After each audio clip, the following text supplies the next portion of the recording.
Welcome to the Ryan Waters Sports Drive. We're here at the Apple Bowl. High school football here in Kelowna, live and well, and we're talking with head coach of the Mount Boucherie Bears, Mike Godwin, and you're getting ready to play a regular season game here at the Apple Bowl against the Salmon Arm Golds. I want to get a good idea, first of all. You're fighting for second place in the Okanagan Conference. Are you expected to be here? Are you surprised that you're here? How's the season unfolding? I think coming into the season we had expectations to be here, if not higher. We have a bunch of talented athletes, and early in the year we took the kids down to a week-long camp in Oregon, and they gelled, and at first the fear factor kicked in. I mean, they were terrified to go against 6A schools out of California and Oregon, and after a couple of days the guys kind of figured it out, picked it up, and we actually managed to win a couple of those games. Unfortunately, when we came back, we had a few injuries, and sort of our rookie mistakes started to pull through and become evident as the season went on a little bit. But talent-wise, we have the athletes that we should be in first place, at least competing for it at this point in the season. So who are the names? Throw some of those names of those talented kids. Well, Josh Fender, right off the bat. I mean, he's one of our go-to guys who was he was a stud for us last year. Big, strong kid, can play almost any position on the field. But our first exhibition scrimmage against Rutland, he had high ankle sprain, so we basically lost him for the season. He's come back a few times, tested out the ankle, but you know how ankle sprains are, especially the high ones. They can take a while. We'd get him back for a game, he'd sit out for another 2. He's back today, but he's still not at 100%.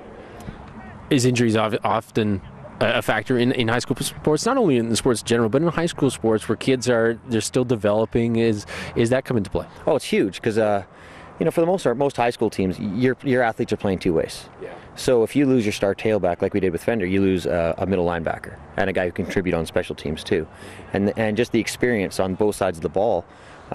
Being a young team, it's really hard to replace that. So with a key grade 12 being out, we've had to ask some grade 11s to step up. And these guys are still learning how to lead. How have you liked the season? You're 2-2 coming into this game. What has been the key, actually? What have been the key for the Bears in the wins?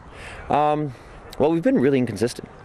We've had in all our games, win or loss, we have moments where the guys make amazing plays and everything clicks. And then we'll follow that up with like an inexplicable penalty or, a rookie mistake, fumble the ball, something like that. We should be more competitive than we are. I guess a month and a half ago we were playing New West, and we'd get these guys into 3rd and 20. And then we'd sack them and then get a face masking penalty. Automatic first down, right? Our defense especially, we start out the year like first down, we'll stuff a guy, second down, looks great, third down, blown assignment. And then we've been 3rd and long we've struggled with on both sides of the ball this year. If you make the postseason, if you make the playoffs, can you make a bit of a run? I think so. We played New West early in the year, and really we played horribly.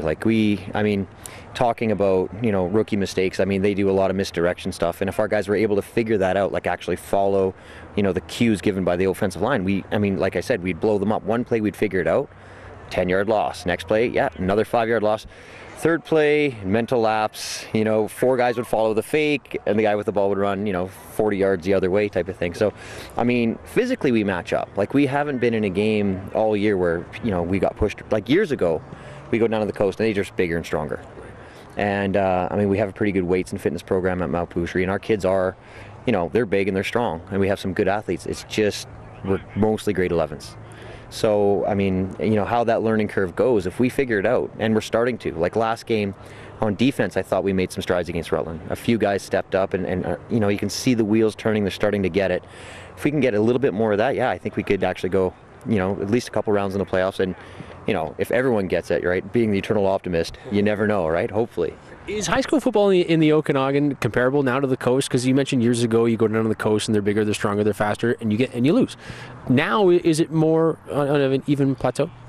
Yeah, it is. It's getting a lot better. I know, KSS and Rutland and Boucherie, we're all, taking the extra step, going to off-season camps and working out in the off-season. The big divide is basically between some of the private schools.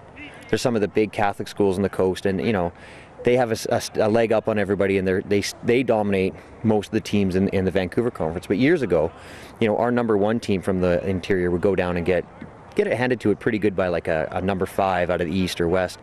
And now it's gotten a lot more competitive. Like, our number 4s can generally beat their number 4s. It's just a matter of, we've gotten a bit of parity. It's now next goal is to crack that upper echelon, the top 5 teams.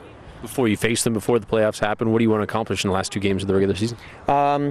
I think, we started that learning curve starting to pick up. Defensively, if we can just keep getting stronger against the run, we're showing signs of life there.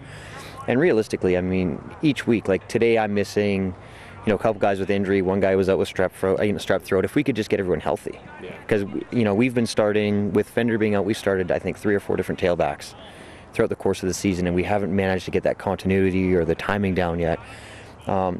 If we can just, get a run where we're healthy and keep a core group of guys together, I think we can actually start to develop that, and I think it's coming. A little more time and we'll be better. Can some of those names you mentioned, Fender and some of the other guys, your core guys, can they make the jump to university or college in the States or even a junior career?